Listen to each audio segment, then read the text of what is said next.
Merci de vous joindre à nous. Une petite note à mes collègues en français. Je vais répéter le tout dans quelques minutes. I will be your moderator today. As you know, our organizations don't host many news conferences, but we felt that the urgency of the situation warranted it. So thank you for being here. Last night, the Canadian Medical Association with the Canadian Nurses Association hosted an emergency summit to discuss the urgent need facing our healthcare system as we continue to grapple with the largest health crisis of our lifetime. Today, you will hear about the discussions from the CMA in English and then en français, followed by the CNA in English. We will then move to a Q&A. As I mentioned before, to ask a question, please be patient. This is our first e-news conference, and use the Q&A function on Zoom. Identify yourself and your media organization so that we can unmute you and to whom the question is addressed. Merci de vous joindre aujourd'hui à l'Association médicale canadienne et à l'Association des infirmières et infirmiers du Canada. Nous tenons cette conférence de presse pour vous faire part des résultats d'un sommet d'urgence tenu hier soir par l'AMC et l'AIIC. Normalement, nous ne faisons pas de conférence de presse, mais cet enjeu revêt une importance capitale. Tout d'abord, vous allez entendre les propos de l'AMC en anglais et ensuite en français, puis les propos de l'AIIC en anglais. Ensuite, nous passons à une période de questions. Pour poser vos questions, s'il vous plaît, soyez patients. Utilisez la fonction questions-réponses sur Zoom. Identifiez-vous de même que votre organisation médiatique et à qui la question est adressée. Alors, sans plus tarder, je vous introduis Dr. Katharine Smart, présidente de l'AMC, CMA President, Dr. Katharine Smart. Over to you. Recording in progress. Thank you, everyone, and good morning. Before I begin my remarks, I would like to acknowledge that I'm speaking to you this morning from Whitehorse in the Yukon on the traditional territories of the Kwanlin-Dun First Nation and the Tonquachin Council. I make this land acknowledgement with the recognition it must come with action towards real change that honors Indigenous peoples as the caretakers of this land we now call Canada.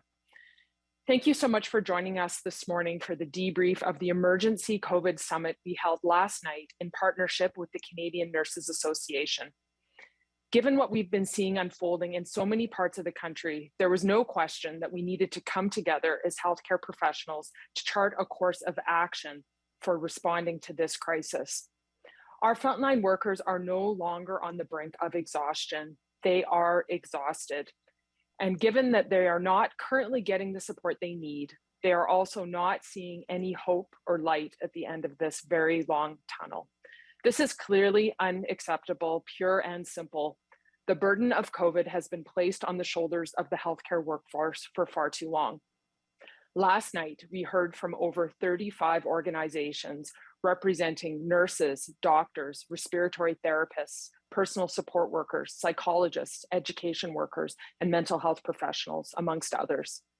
We have a lot of work ahead of us. We urgently need to see action, but we also need to start planning now for the long term, because once the pandemic is part of history, we will have a legacy of workforce issues, problems that we have all known existed long before COVID and now are much more serious.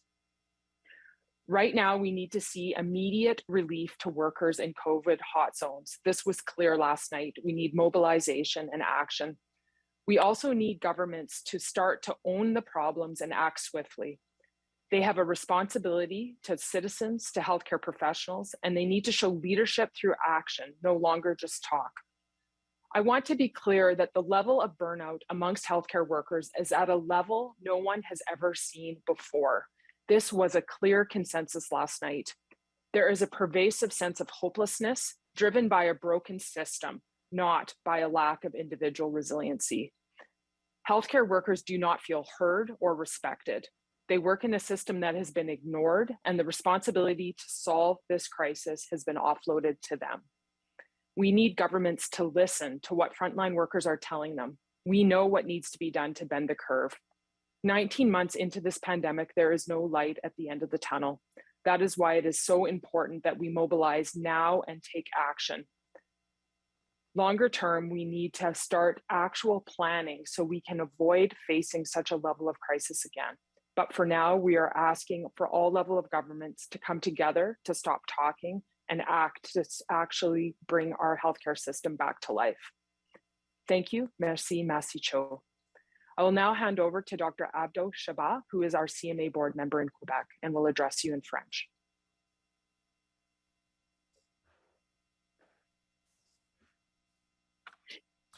Alors, bonjour à tous et à toutes. Avant de commencer, je voudrais souligner que je me trouve présentement à Montréal, territoire Première Nation non cédé. Je suis aussi conscient que cette reconnaissance de territoire doit s'accompagner d'actions en faveur d'un réel changement pour reconnaître les peuples autochtones en tant que gardiens de la terre que nous appelons aujourd'hui le Canada.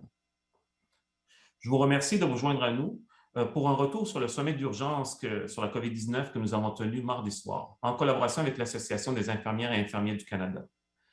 Avec ce que nous sommes témoins de nombreuses régions dans le pays, il ne faisait aucun doute que tous les professionnels de la santé devaient se réunir pour définir un plan d'action en réponse à cette crise. Les travailleurs de première ligne ne sont pas à risque d'épuisement, ils sont déjà épuisés et ils ne voient aucune mesure qui pourra apporter de l'espoir ou de la lumière au bout du tunnel. En fait, c'est inacceptable, purement et simplement. Les travailleurs de la santé portent le fardeau de la COVID-19 sur leurs épaules depuis trop longtemps. Et hier soir, lors d'un sommet tenu d'urgence sur les services de santé à travers le Canada, les représentants de plus de 35 organisations d'infirmières et infirmiers, médecins, personnels de soutien, psychologues, du monde de l'éducation et de la santé mentale, ainsi que d'autres organisations de la santé du pays ont pu prendre parole. Et nous avons beaucoup de travail qui nous attend. Nous avons besoin de mesures urgentes. Nous devons aussi commencer maintenant à planifier le long terme parce qu'une fois que cette pandémie sera derrière nous, nous aurons encore davantage de problèmes de main-d'œuvre, ces problèmes qui existaient bien avant la pandémie. Aujourd'hui, nous avons spécifiquement 3 demandes. Tout d'abord, nous demandons des actions à remédier à la pénurie de personnel. Nous devons nous pencher sur le recrutement, la rétention, la charge de travail et la sécurité des soins et offrir un répit immédiat aux travailleurs dans les endroits les plus touchés par la COVID-19. Puis, nous demandons à tous ceux et celles qui occupent des postes décisionnels, des gouvernements au conseil scolaire, de s'engager immédiatement à mettre en place des mesures de santé publique plus fermes. Finalement, et de façon plus urgente, nous devons offrir notre soutien en santé mentale aux travailleurs de la santé qui œuvrent dans les pires conditions, qui gardent notre système aujourd'hui encore en vie. 19 mois de pandémie, il n'y a toujours pas de lumière au bout du tunnel pour les travailleurs de la santé. Il est temps pour nous tous de nous unir, de nous mobiliser et nous en avons besoin plus que jamais. Merci, thank you, miigwech. Et je cède maintenant la parole à M. Tim Gay, président de l'Association des infirmières et infirmiers du Canada.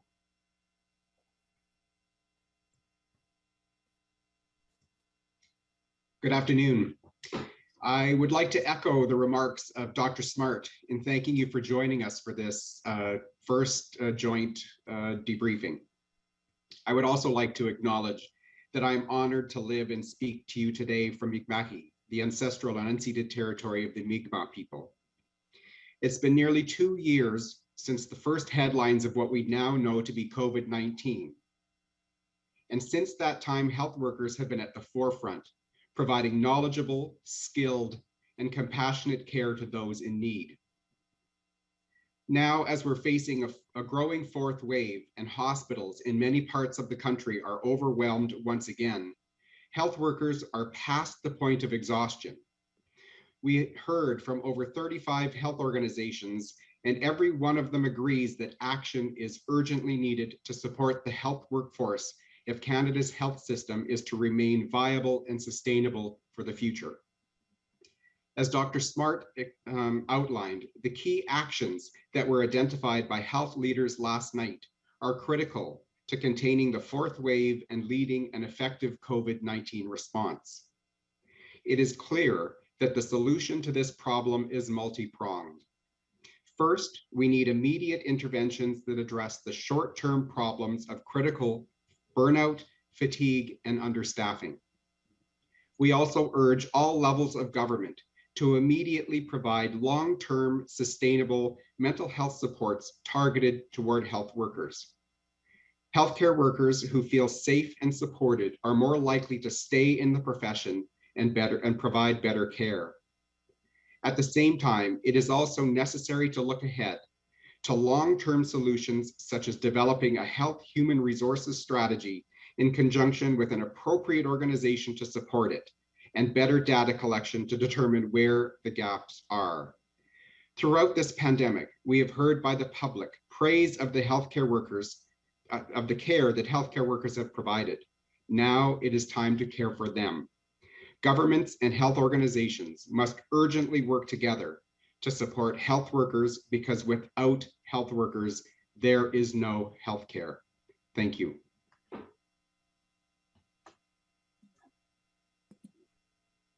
Merci beaucoup à nos invités. C'est le temps des questions. Tel que mentionné, veuillez soumettre vos questions dans la fonction questions-réponses en identifiant, de même qu'à qui la question est destinée. Ensuite, nous vous donnerons la parole pour poser la question directement. Time for questions. You can submit your question to the Q&A. Please include your name and to whom the question is for. We will then unmute you.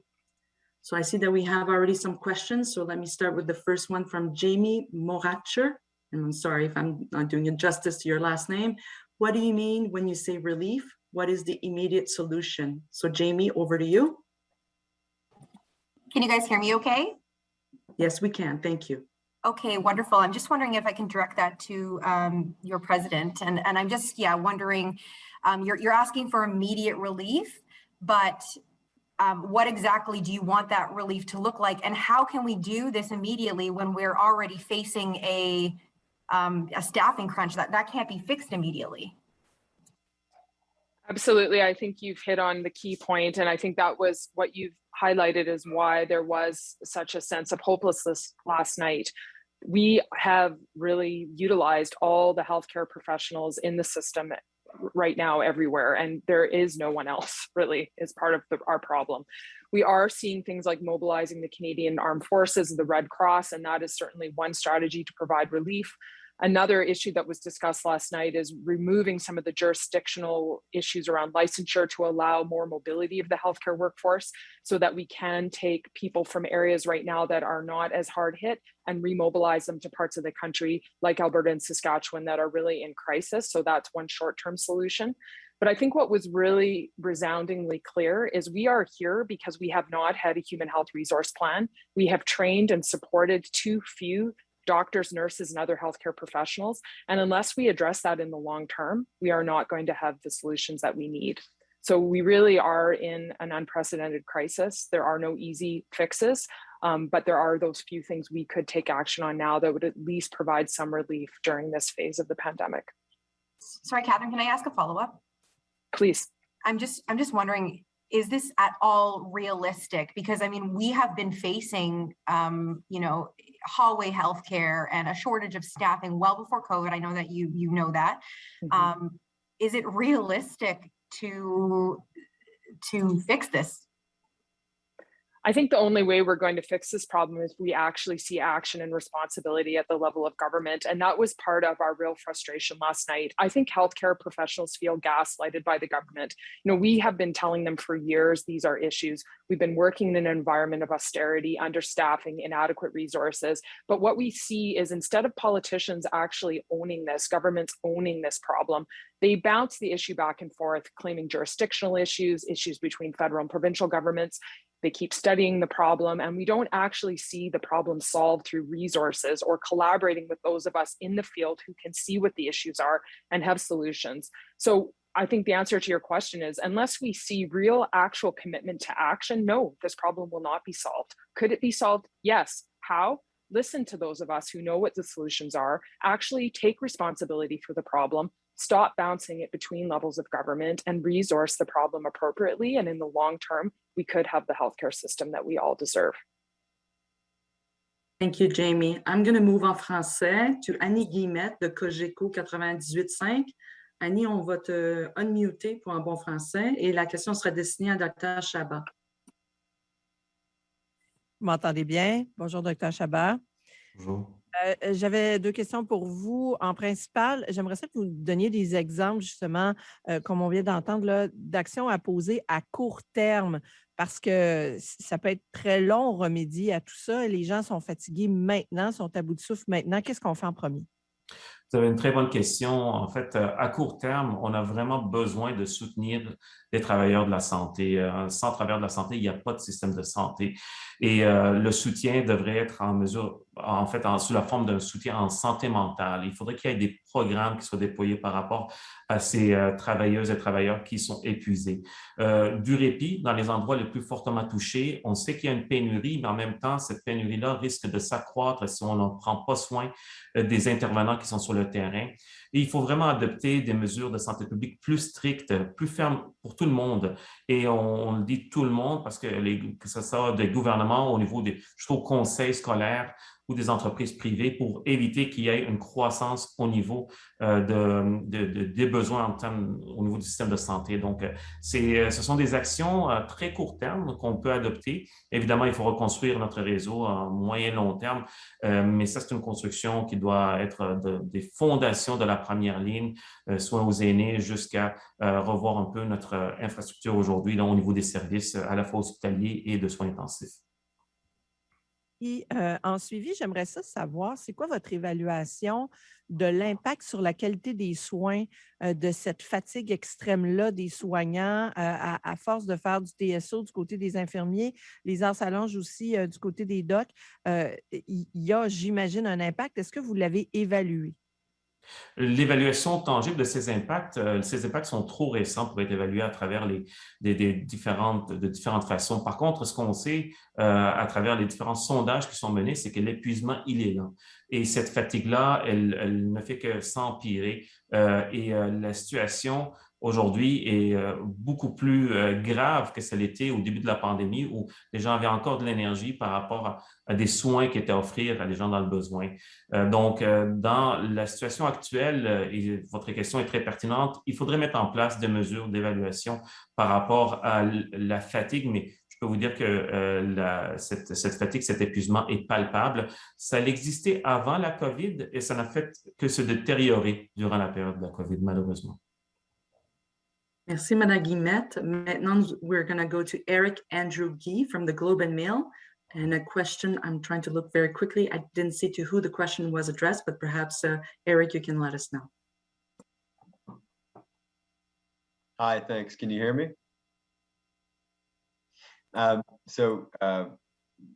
This is directed to all three of you if possible. There are thousands of medical workers across Canada who remain unvaccinated, and in several provinces that's going to result in those workers being suspended without pay sooner rather than later, as soon as October 15th in Quebec. I'm curious what you think can be done to encourage vaccination among the minority of your members who are not vaccinated, and what preparations governments should be taking to prepare for the increased labor shortage that these suspensions could create. If I may, I'm going to direct the question first to Tim Gass because he hasn't had an opportunity to answer, and then perhaps we'll move to Dr. Smart.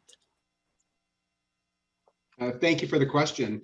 I believe the first thing that needs to happen is you need to understand why the individuals are hesitant to have the vaccine and actually have a conversation with them and provide them information to deal with that hesitancy. And we've believed that right from the start. We also believe that the vast majority of health workers have been vaccinated, but our biggest problem is we don't know because no one actually has the data. Thank you, Mr. Gass. Dr. Smart?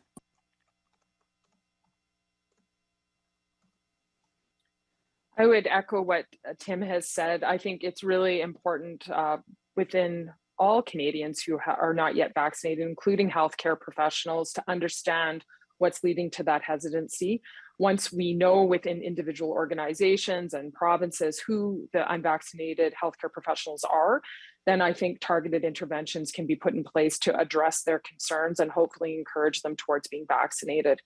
I think it's never going to be possible to achieve 100% vaccination rate. You are always going to have people that choose not to be vaccinated.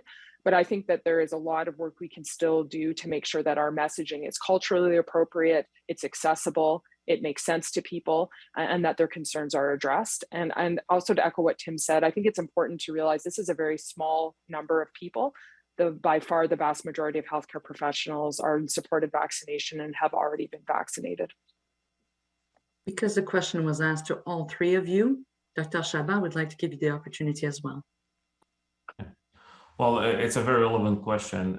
Thank you for asking. And I think there is no reason to, with the actual system where the healthcare workers are already under stress, to have some other healthcare workers to become sick. And we know that the vaccination is the key. So it's really to protect them and to protect all the patients that the vaccination, the mandatory one, that the one you were specifically talking about Quebec, and there was the date of the timing of the 15th of October. So this clearly is a public health recommendation, should be maintained, and we want to protect those healthcare workers, and we should address, as was mentioned previously, my colleagues, as what are the reasons behind and try to convince them. That being said, we need to protect the patients also, and this is the most important part. So. Dr. Shabah, est-ce que je peux m'imposer et vous demander de la répondre en français aussi? Définitivement. Alors, par rapport à la question qui est de la date butoir du 15 octobre pour la vaccination du personnel de la santé, il est critique que l'ensemble du personnel soit vacciné pour leur sécurité. En fait, on ne peut pas tolérer qu'il y ait des professionnels de la santé tombent malades et surchargent notre système de santé ou contaminent des patients qui, eux, de leur côté, cherchent des soins sécuritaires. Donc, il est impératif que l'ensemble du personnel de la santé, tous ceux qui sont en contact, tous ceux qui sont dans ces services-là, soient vaccinés pour protéger les patients et protéger le système. Merci beaucoup, Dr. Shabah. Next question en français aussi. Alors, sorry, sorry, Eric. Sorry, just a quick follow-up, and it was a two-part question. So this and on the second part about what governments can do to prepare for the way in which suspended health workers will contribute to the labor shortage in the health system in Quebec. We estimate that 20,000 health workers, including 10,000 who interact with patients, will not be vaccinated by the deadline. What should governments, what should health networks and hospitals be doing right now to prepare for that labor crunch? Eric, just to clarify, would you like Dr. Shabah or Dr. Smart to answer this second part of the question? Maybe both if they both have thoughts on it, but maybe we could start with Dr. Shabah. Parfait, Dr. Shabah. Thank you very much for the question. I think there's multiple things that can be done to prevent further let's say stress on the healthcare system. First of all, we need to recruit more healthcare workers, especially in the areas which are most in need, and some areas are more affected than others. And also what we can do is to really bring quickly some kind of support to the healthcare workers that are staying in the field. So I think by supporting those who are already vaccinated, that are trying to support the healthcare system, and by maybe readjusting and training new health personnel, even in the short term, this can have an impact. So we understand that this is something critical for the healthcare system, but we cannot afford to lose more healthcare workers because they're becoming sick or affecting the patients. So we really have to stick to the public health principles. This is science, not politics. And we have to make sure that, the healthcare system is sustained and the patients are protected. Thank you, Dr. Shabah. Dr. Smart. I would definitely echo Dr. Shabah's comments. I mean, I think there's no question there's no easy solution to this issue. And right now we do have a manpower issue, and losing more healthcare professionals is going to be challenging. But I also think we need to recognize that these vaccine mandates are necessary to keep the system functional in terms of safety of the professionals working in it. And most importantly, our our patients who deserve to have safe healthcare. So I think there's likely going to be some short-term pain for sure that governments are going to need to work collaboratively to mobilize and deploy, and perhaps redeploy the staff they have to cover potential shortages, plan for this in the long term. But I think we need to acknowledge in the long game of COVID, these mandates are going to be critical to keep our public infrastructure safe and operational. Thank you, Dr. Smart. We'll keep you there because we have a question from CTV News in Edmonton from Turia. She wanted to hear from both CMA and CNA on the Alberta example. Turia, over to you. We'll start with Dr. Smart. Okay, good morning, Dr. Smart.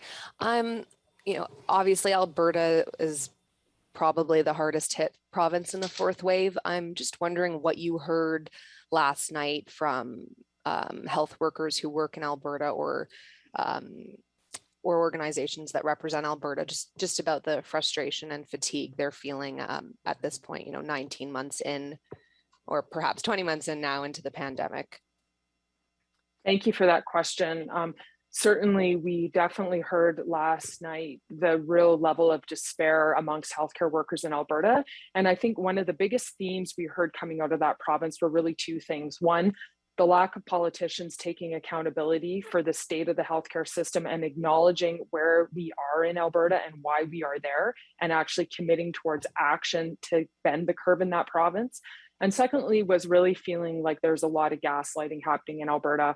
We are hearing talks of, ICUs are at 84 or 90% capacity, but what hasn't really been acknowledged fully in a transparent way to the public is we know that many of those beds they're saying are available are not actual critical care beds. We know that when we look at what capacity they're at right now, it's really at about 180% capacity of what's actually staffed critical care spaces. So yes, beds have been opened up, perhaps a monitor's been attached to them, but there are not the staff available to care for those patients at the standard of care we would expect typically in our ICU environment. We do not have critically care trained physicians or nurses available for those patients. So I think one of the real things we heard in the theme last night is healthcare workers want our leaders to be honest. They want them to acknowledge what they're hearing from frontline workers. They want them to tell the truth about the situation and be fully transparent to the citizens of this country, and especially in the provinces of Alberta and Saskatchewan,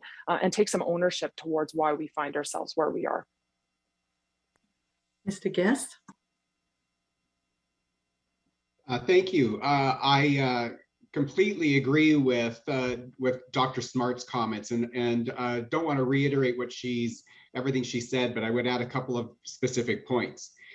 We certainly have heard that the health workforce is extremely demoralized in Alberta, and they are on the brink of collapse, just like other places in the country, and they need to be supported. And we've also heard that they're afraid to walk in and out of work from their cars, that they feel that they're going to be accosted by the public. And we just can't have those additional stressors on a workforce that's already challenged to provide service. And so I would add that element is also a factor that we've heard is happening. Thank you so much. And just to follow up, did you get a sense at all that there was some relief that there are reinforcements, that have arrived, or is it that at this point, help from the Canadian Forces or the Red Cross? I mean, it's not enough to make a dent. We really need a fire break or something a little more drastic. I guess both of you can answer whether that came up. It did come up, and what I would say is I think, certainly people are grateful that the help has been accepted and that there's been an acknowledgement that the healthcare workforce as it stands in Alberta is not able to cope with what's happening. Obviously, the numbers of people coming to provide relief are not enough to offload the entire system. And I think part of the messaging that we were hearing last night is, again, we need acknowledgement from the government that this is a Band-Aid to the problem. The problem is that they are not taking action to bend the curve in terms of COVID in the fourth wave. Unless we see political action aimed at more aggressive public health measures, including things like a fire break to actually bring those case counts down, the healthcare system will remain in crisis. And certainly the relief is welcome, but it is not the solution. Thank you, Dr. Smart. Tim Guest, Mr. Guest, sorry. I would add that we did hear that there are municipal leaders in Calgary, as an example, who've come out and spoken about the need to do more. We've also heard about other organizations, such as school boards, that are looking at actions that they need to do in order to protect students and the public and do their part. And the other thing that we heard from individuals last night is that we need to do more to encourage the public in those two provinces to be vaccinated. What we're seeing is that their vaccination rates are lower than the rest of the country, and that is a factor. And the more individuals that choose to be vaccinated and follow public health measures, the sooner we will be able to deal with this issue and get to the other side of it. But the longer we continue to pretend there isn't an issue, the worse this is going to get. Thank you, Mr. Gass. Nous avons une question en français de Clara Descurniche de la presse canadienne. Clara, je suis désolée pour ton nom de famille. Alors, c'est pour Dr. Shabah. Oui, donc je veux savoir, en termes de recrutement et de rétention et même de ramener du personnel de la santé, ce serait quoi vos recommandations à faire au gouvernement pour amener des gens à vouloir rentrer dans le système ou à y rester? Excellente question. En fait, si on regarde un peu le court terme, il faut vraiment essayer d'amener du soutien sur le terrain. Ce soutien, donc du répit dans les endroits les plus fortement touchés, ça aide les gens à comprendre qu'on tient à ce système-là, qu'il y a un investissement qu'on voudrait faire dans un système, qu'on voudrait le remettre sur les rails. Et ce soutien-là devrait être aussi en forme de santé mentale. Donc, tout ce qui est on soutient en termes de santé mentale, c'est extrêmement important. Définitivement, d'adopter des mesures de santé publique plus fermes, ça amène les gens à se sentir en sécurité, d'être protégés au sein du système. Mais au-delà de ça, c'est vraiment des investissements massifs dans le système pour essayer d'amener de nouveaux programmes, de reconstruire la première ligne, parce que actuellement, il faut se l'avouer, nous avons dépassé le système des solutions rapides. Les travailleurs de la santé aujourd'hui ne font que maintenir un système dont la fondation est fissurée depuis de nombreuses années, mais qui est aussi sur le point de s'effondrer. Donc, on y tient à notre système public au niveau du système de santé et il faut un engagement collectif pour éviter cette situation malheureusement. Là. Donc, toutes les mesures de santé publique et tous les engagements qu'on peut amener en termes financiers pour reconstruire le système, ça va être quelque chose qui va redonner confiance aux travailleurs pour revenir dans le système public. OK. Question de suivi. Je sais que ça fait peut-être déjà un certain temps, mais mettons des initiatives comme celle du gouvernement du Québec qui, voulait donner une prime aux infirmières pour rester ou revenir ou, faire de la rétention. Est-ce que c'est dans l'image de ce que vous cherchez ou pas du tout? En fait, le soutien au niveau des travailleuses et travailleurs au niveau de la santé est toujours apprécié. Ce qui est donné comme soutien au niveau des infirmières, clairement, est un pas dans la bonne direction. Par contre, ce n'est pas suffisant. Quand on regarde les demandes au niveau des infirmières et infirmiers, du moins au Québec, c'est par rapport aux conditions de travail. Donc, on regarde au niveau des horaires, du temps supplémentaire obligatoire. Et il y a également aussi au niveau du ratio patient-professionnel. Donc, il faut aborder le problème dans son ensemble et il faut trouver des solutions. C'est un pas dans la bonne direction, mais il faut en faire beaucoup plus et il faut investir massivement dans la réorganisation de nos services de santé et c'est ce qui va amener les professionnels à y croire davantage et à contribuer encore plus. Merci. Merci, Clara. We turn to Canadian Press with Stephanie Taylor. Stephanie, thank you for waiting and being patient. I'm not sure who your question was addressed to, but perhaps you can let us know. Hi there, can you hear me all right? Yes, we can. Okay, this I would say is likely for Dr. Smart and Mr. Gass.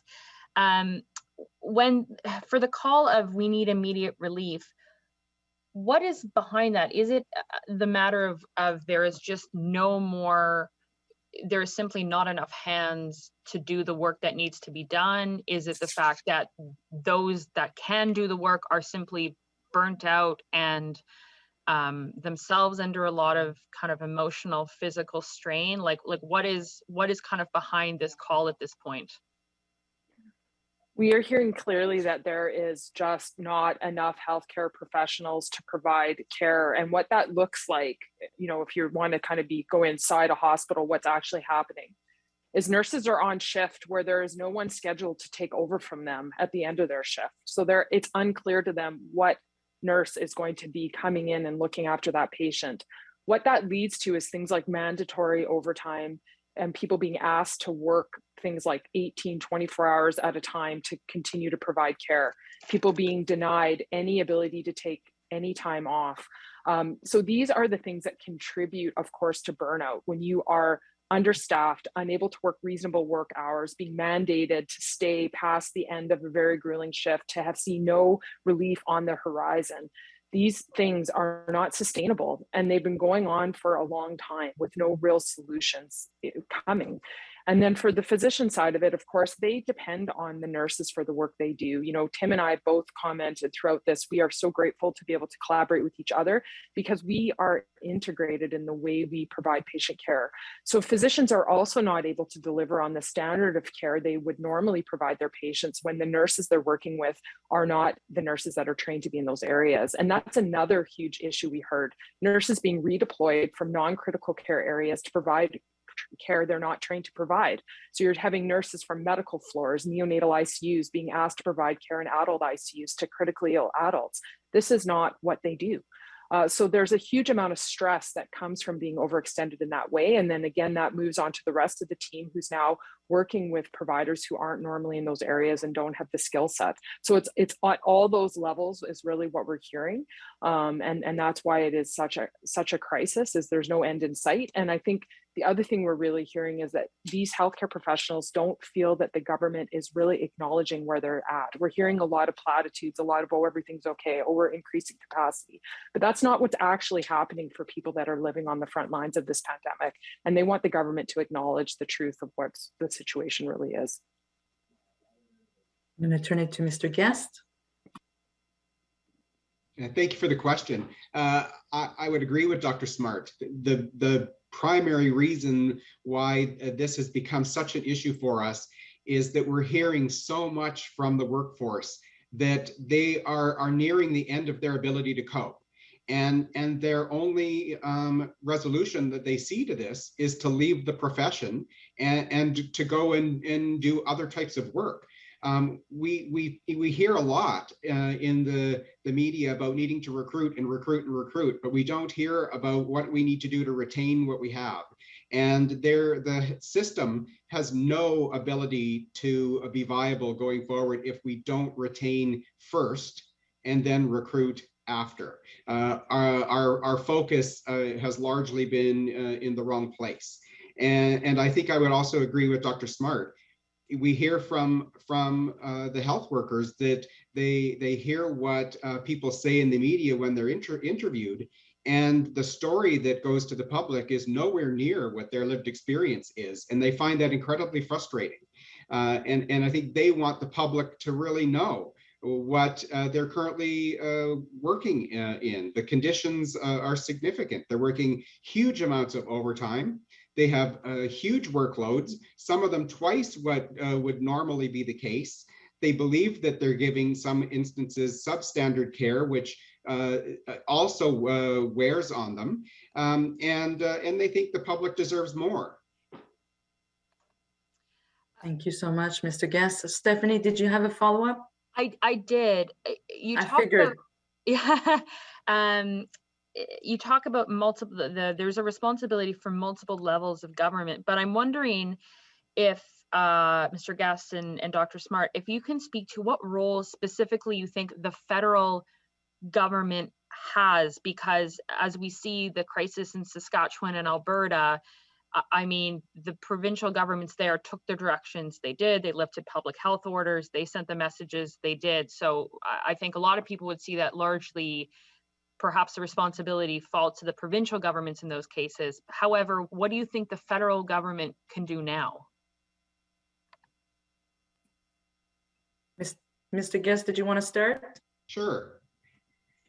and we heard a lot of examples about this last night, but I think the first thing that the federal government needs to do is provide an adequate level of funding for the health system. They are a partner with the province in the delivery of health services in our country, and that's one of the areas where they can play a role. Another area that we believe that the federal government can play a role is with respect to data. We heard that many examples of that in our discussion last night, is that we have huge data gaps where we don't know how many resources we have. We don't know where they are. We don't know where the gaps are, and they can play a significant role in resolving that issue going forward, where we can have really solid national statistics about what our workforce is, where we anticipate future problems to be, and that we can have a better plan going forward to address it, so we don't find ourselves in this situation again. Thank you, Mr. Guest. Dr. Smart.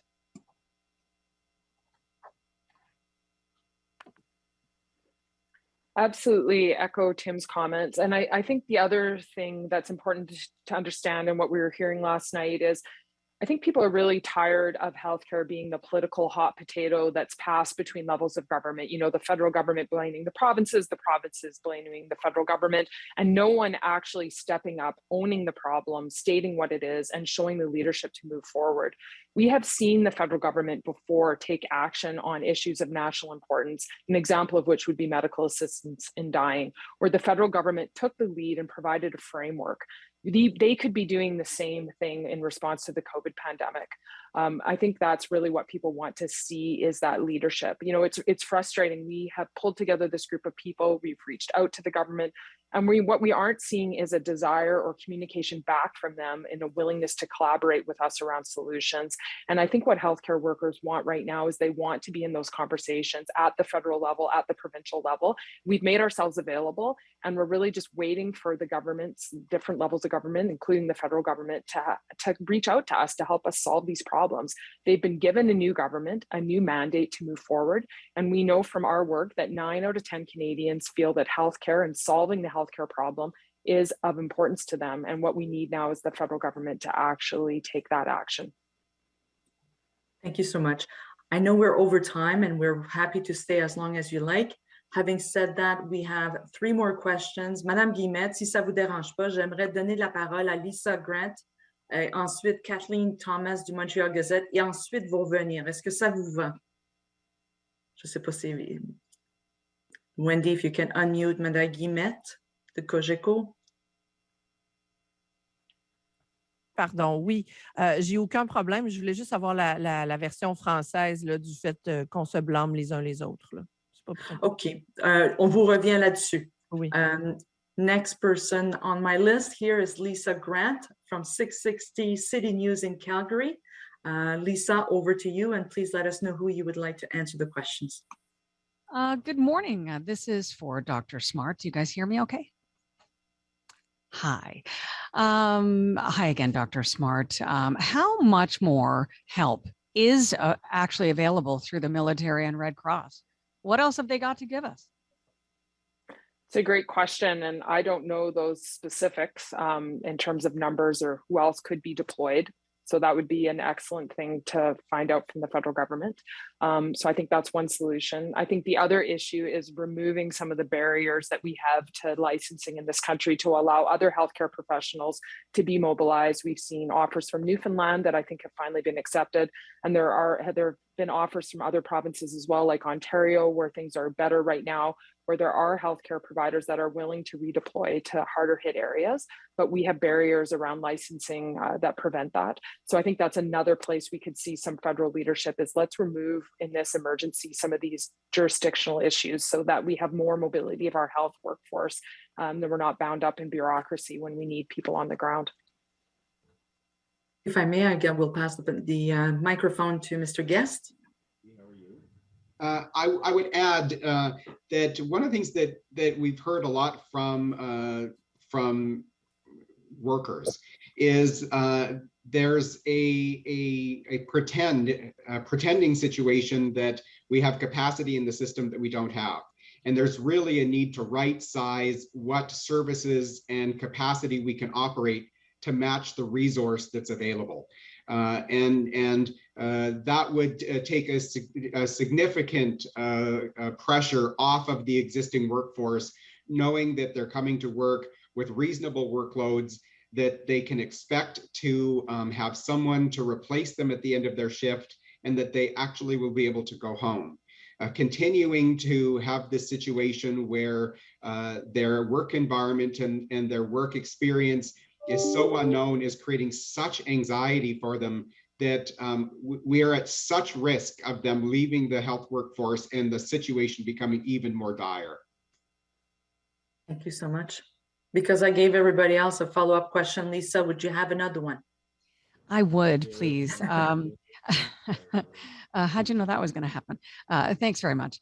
How do you guys feel about having to resort to this, an unprecedented national summit? Because some governments don't appear to be listening to health professionals and appear to be waiting for things to get worse before they finally take some action.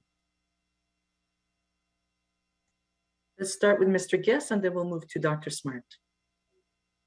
I think our colleagues expect us to act. They've been telling us for a while that they don't feel that they've been adequately heard, and that there's been a need for us to pass their voice on. I also believe the public have an expectation for us to support them and to be their voice and to advocate for them to see this issue dealt with. Dr. Smart? You asked, how do we feel? I think we feel devastated to be in this situation. And the other theme was really hopelessness, that what is happening in the world when we have governments unwilling to listen to the people doing the job.